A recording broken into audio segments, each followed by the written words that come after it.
Lectura del Santo Evangelio según San Mateo. Gloria a ti, Señor. Por aquellos días, Juan el Bautista se presentó en el desierto de Judea predicando: Convertíos, porque está cerca el reino de los cielos. Este es el que anunció el profeta Isaías diciendo: voz del que grita en el desierto, preparad el camino del Señor, allanad sus senderos. Juan llevaba un vestido de piel de camello, con una correa de cuero a la cintura, y se alimentaba de saltamontes y miel silvestre. Acudía a él gente de toda Jerusalén, de Judea y de la comarca del Jordán. Confesaban sus pecados y él los bautizaba en el Jordán. Al ver que muchos fariseos y saduceos venían a que los bautizara, les dijo: raza de víboras, ¿quién os ha enseñado a escapar del castigo inminente? Dad el fruto que pide la conversión, y no os hagáis ilusiones pensando: tenemos por padre a Abraham, pues os digo que Dios es capaz de sacar hijos de Abraham de estas piedras. Ya toca el hacha a la raíz de los árboles, y todo árbol que no dé buen fruto será talado y echado al fuego. Yo os bautizo con agua para que os convirtáis, pero el que viene detrás de mí es más fuerte que yo, y no merezco ni llevarle las sandalias. Palabra del Señor. Gloria a ti, Señor Jesús.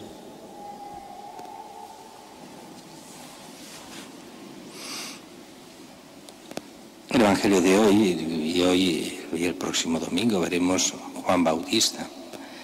Juan Bautista, súper conocido, lo vemos tantas veces y todos los años.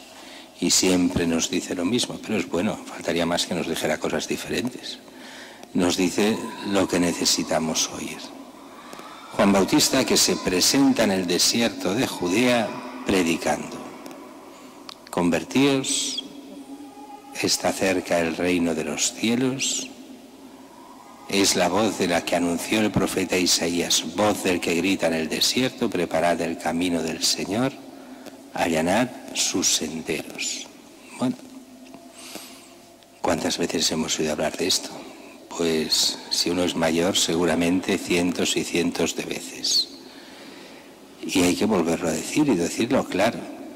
El Evangelio nos pide, lo primero, la conversión. ¿Pero qué es la conversión?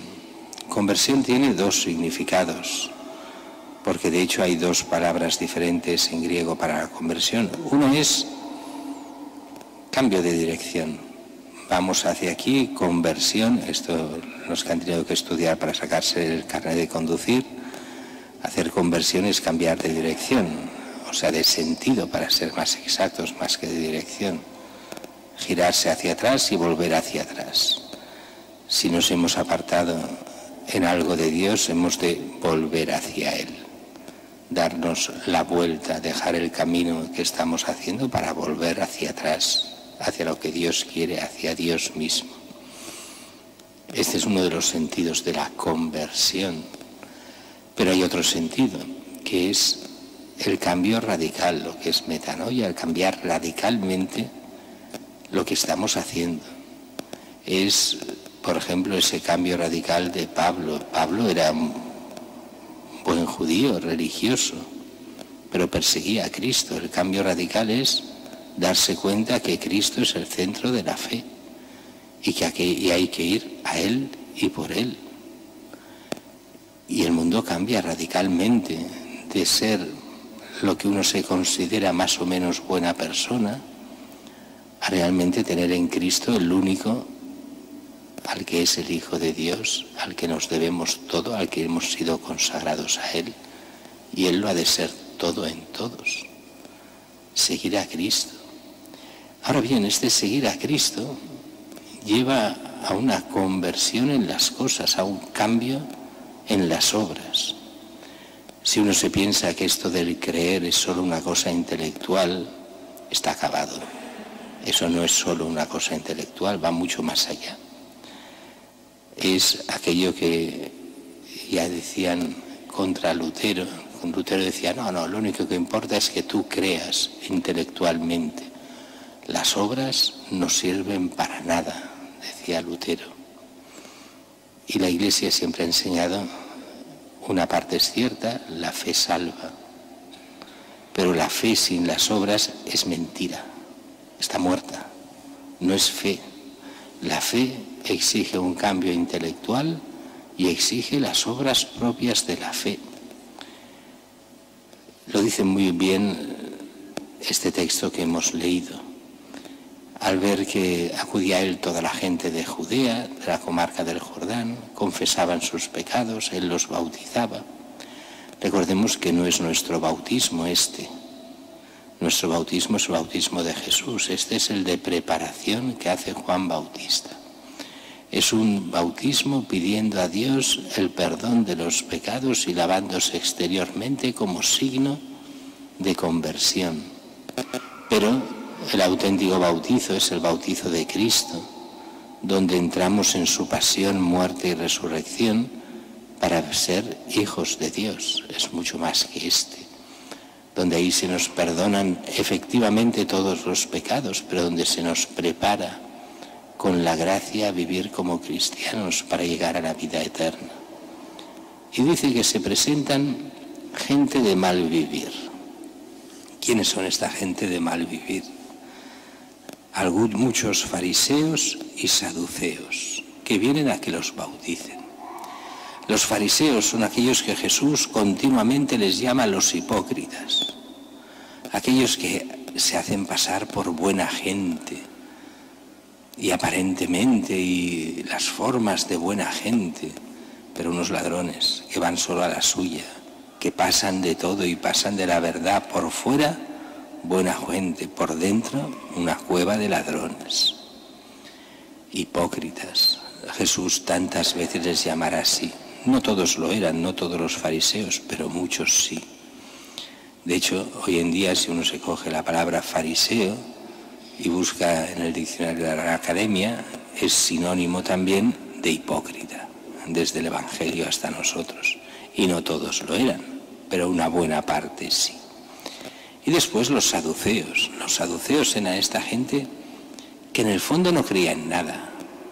Era gente que solo creía en los 5 primeros libros de la Biblia, el Pentateuco. Esa gente que pasaba un poco de todo, vendidos a los romanos. La mayoría eran los sacerdotes del templo, la mayoría de los sacerdotes del templo eran saduceos. Y por eso esa lucha entre saduceos y fariseos, de la cual nos hablará San Pablo tantas veces. Pues bien, estos iban a hacerse bautizar. Entre estos seguro que había gente buena, pero la mayoría un desastre. Y entonces dice, cuando lo ve Juan, raza de víboras les llama. ¿Quién nos ha enseñado a escapar del castigo inminente? ¿Y qué es lo que pide?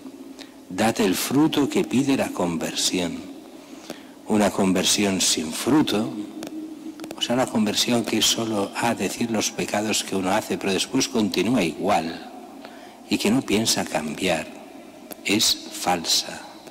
Esto es lo mismo que pasa en el sacramento de la penitencia, de la confesión de los pecados. Si uno se confiesa sin ánimo de cambiar, sin ánimo de mejorar, sin ánimo de dar fruto de vida cristiana, no sirve para nada. Otra cosa es que uno luche y que a veces caiga, ¿vale? Pero si no hay lucha, no vale la pena confesarse, porque es peor confesarse que no confesarse. A Dios nadie le toma el pelo. Dios perdona a los que lo piden de corazón y bien, y el sacramento está para eso, para convertirnos y cambiar mentalidad. Pero el que va con la mentalidad de decir, bueno, yo ahora peco, me voy a confesar para volver a pecar, aquello que el Papa Francisco llama el sacramento entendido como lavadora de pecados, como una lavadora que, bueno, se pone la ropa para que se vuelva a ensuciar después. Eso no sirve. Que después caemos, pues nos volvemos a confesar, pero ya pensar en caer cuando uno se confiesa, en no arrepentirse de verdad, en el volver a pecar como si nada, eso no es aceptable jamás. Eso, más que atraer el perdón, atrae la ira de Dios. cuando uno va con esa mentalidad. No os hagáis ilusiones, dice Juan, pensando tenemos por padre a Abraham. Os digo que Dios es capaz de sacar hijos de Abraham de estas piedras. Lo mismo nos podría decir a nosotros.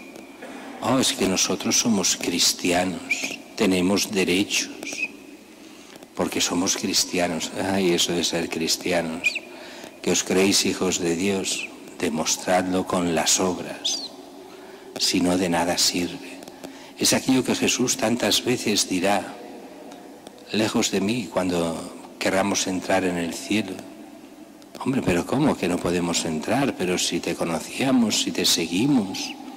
Hoy diría, ahí decía, te seguíamos y te escuchábamos en las plazas, comimos contigo, y diríamos, pero si íbamos a misa, si comulgábamos, si hasta nos confesábamos.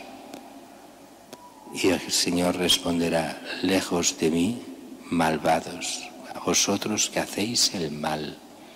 Si no hay conversión, ¿de qué sirve ser cristiano?